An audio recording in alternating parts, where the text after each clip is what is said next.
嗨，大家好，我们是探路者，进入你的世界。我们今天呢来到了宜兰，那来宜兰呢，我们这次要来看一下香鱼的养殖。那没有看过香鱼，都有吃过香鱼，但是没有看过香鱼的养殖像什么样子，那就跟着我们一起来看看咯。走。那因为宜兰不缺水的关系，宜兰有非常多的涌泉，所以宜兰成为台湾呢非常适合养殖香鱼的地方。那我们这一次呢，就前往了香鱼的养殖场，来看一下香鱼的养殖吧。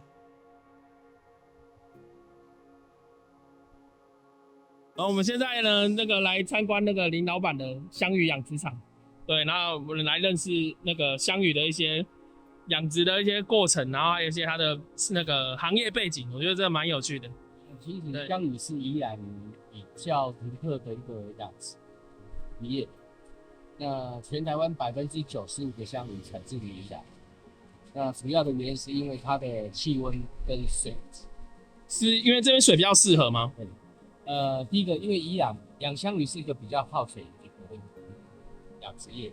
对。那因为宜兰得天独厚，因为宜兰的水资源非常丰沛，宜兰是整个台湾来讲唯一没有水库而不缺水的一个县市，所以这个蛮特别，就是说它的鱼苗是要在海边，余温就那种咸水哦，大概2度左右的咸水慢慢在富裕的，淡化以后慢慢淡化以后再拉回来我们这种大渔场的。哦，那我们台湾的香鱼养殖，它的鱼苗是自己培育的？对，目前就是已经可以从卵自己培育，对，从做卵做苗到养，这个都一条龙了。哦，那主要这个产业链还是在宜兰。哦，主要宜兰还是会比较多。那为什么不会想说在山区要气温比较低之类的？第一个山区的水质不稳定。哦，水质不稳定。对，你要说碰到下大雨的时候，哦，要除湿了。对啊，那个水是滚存的，对香鱼是没有办法生存的。哦，所以你在平地是比较可以管控这个。那平地像我们这边为什么不缺水？因为地下的涌泉，地下泉水很丰沛，而且是冷的。对啊，地下水本身它就大地就具有过滤系统。所以你来的水就是干净的了。一年四季都是干净。哦，原来是这样。我们的香鱼基本上一天吃3餐。早上现在来讲，天亮就吃。那现在我们大概是6点，那中午的时候会在大概10点，晚上呢会在3点，吃3餐。那每一餐再吃大概2个小时，因为呢香鱼没有胃，它只有肠子，它的肠子很短。所以它只能慢慢吃，你不能一下子给它，它会肠胃病。对，所以要慢慢吃。它们是很优雅的吃。我们从鱼苗这么小1公斤1000尾的小幼苗开始养，养到大概要5个月左右。最高量在巅峰时期，一天吃2顿，2顿的饲料一天，这样子一天要吃2顿。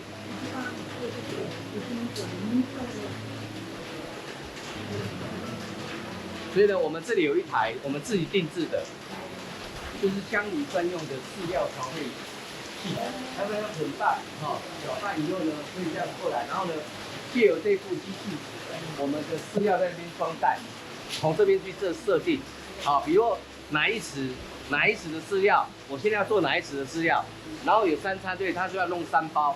每一包几公斤，它会在这边设定完以后呢，就会自动下。那传统以前是要这样子，你看一天要这样勺2顿的饲料，手就废了。所以我们做这样的一个系统来讲，对于人力的那个 loading 会比较小。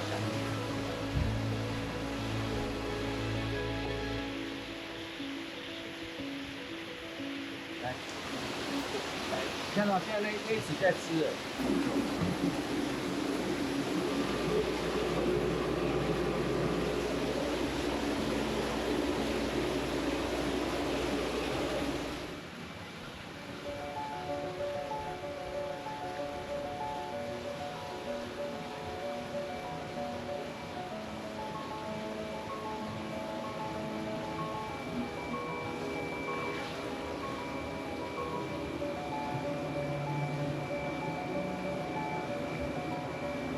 它主要为什么用大量的水？2个原因。第一个呢，香鱼本身在养殖，它的水质就是要清澈，要干净，这是第一个原因。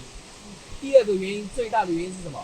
因为呢，这只香鱼的水温耐温度大概在摄氏25、26度而已。所以，那你夏天怎么办？所以为什么？所以必须要用大量的水去把它降温。所以为什么这只鱼会耗？就这样子。要不然正常来讲，我可以用循环过滤系统去做，是可以克服的。但是水温这个事情没办法克服。要克服的话可以，但是你的成本会很高，你要用大量的电，你要做冷却系统，所以那个已经超出我们的这个营运范围内的，那个成本会非常高，所以那个部分我们目前没办法去克服。那每一池像这个水车，两个原因，这样的水车主要是要做两个动作，第一个溶氧，第二个制造水流。因为呢，香鱼一般我们讲。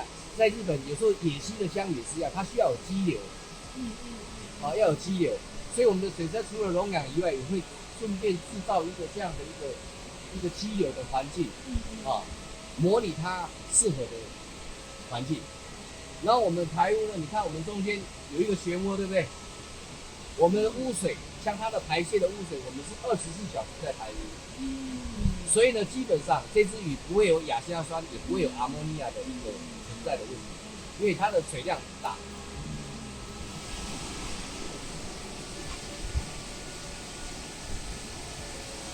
所以它为什么很娇贵？因为呢，它的育成率死亡率一不小心就会很容易死亡。像这个都是刚捞起来，你看这一只鱼，你看哦，这个都是蛋，这个就是蛋，不是这就是蛋，有没有？是啊，是新鲜的可以吃，它还活着啊。但是因为就是这个卵太薄了，所以呢，当它爆卵的时候，它的死亡率会更高。你看这么肥，然后你看我稍微挤一下，那蛋就出来，有没有？但是很好吃，它是撑破皮了的，不是说因为蛋太多了。基本上香鱼是年鱼，1年生的，所以当它爆卵的时候，这个准备大概就要排卵了。它本来就是要练。我如果再晚一点抓它也会排掉啊。但是这个卵让它排掉，这只鱼就没有价值了。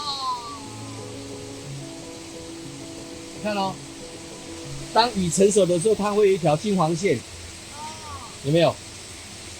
这就是我们代表它的性成熟了，就是它已经是一个成熟的一个母鱼了。这个就是一般我们会抓类似这样的规格的鱼。就是我们会看这些东西，看它的爆卵程度。你看这个很肥啊，你看这个肚子已经撑出来了，所以这个就是它已经成熟了，这个就是达到市场的规格了，这个就可以上市了。你看那个没有抓，是因为比较那个蛋还没有出来，对，然后呢，我们再让你们各位了解一下，香鱼有分公鱼跟母鱼，这一只是母鱼。那我们公鱼跟母鱼是每一只一只挑出来的。来，先让你们看，很明显的特征不一样。你看它的尾巴，是不是一个钩？这里，这个地方，你看这个地方它的腹鳍有没有？是不是一个钩？好，这里是不是有打钩？像我们鞋子 Nike 的那个有没有？很像来，我看一下，让你看一下。公的呢，没有这个钩，它会这样子顺着下去。就这样子，会这样子平的下去，它不会有这个钩。所以公鱼跟母鱼就是这样在判断的。为什么要分开？因为我们坦白讲，公鱼跟母鱼的价格会不一样，这是第一个。第二个呢，如果你混养的时候，当它快要性成的时候，它会有公鱼去追它的时候，它就很容易排卵。那卵一让它排掉，这个鱼就没有价值了。所以我们会刻意把它分开。老板，为什么那个香鱼不需要删去？它基本上没有鳞，它的鳞很细。我们删去就是因为你把它去掉的时候，这个卵就已经不见了我们就是其实香鱼有点像秋刀鱼，它内脏是不清的。有人会刻，因为它的鳞，也有人会把它的鳞刮掉，没有错。但是它呢基本上是细鳞，基本上没有在刮。而且它的鳃其实也不多。所以基本上是大鱼，比较大规格的鱼、大型的鱼才会有3去3清的这个动作。所以它的蚌来是比较干净的。比较干净的，你看水池就知道了。淡水鱼是没有生洗的啦，大部分都熟洗。所以这个部分来讲就会比较安全一点。很漂亮的一只脚，但是它还是小了一点。我们的都会比较大。从上面看，它的这个肚子已经这样子，基本上游不动了，它就会有这种问题。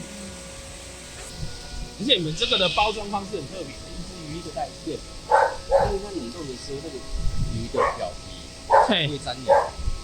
鱼的表皮会粘黏，而且像解冻了以后呢，那个鱼体本身就会还是会完好的这样子。所以你才会一条一个袋子。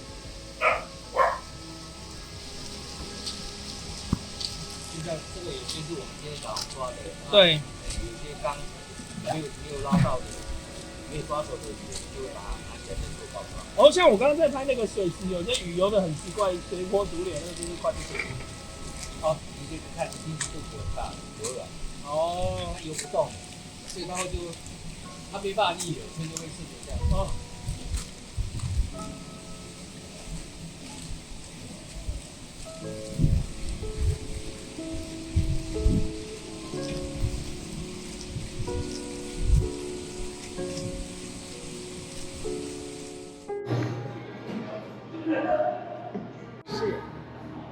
超大只呀！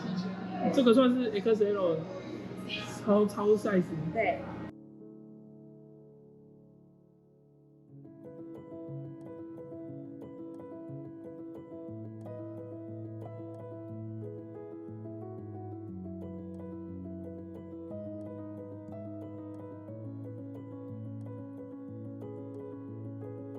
好，那我们逛完了香鱼的养殖过程，那真的是非常的有趣。在宜兰呢，因为水很多，所以它这边才可以养殖这样的物种。对，那这就是我们今天的影片。那如果喜欢我们的影片呢，请帮我们按赞、订阅还有分享。那不要忘记打开小铃铛。我们是探路者，进入你的世界，拜拜。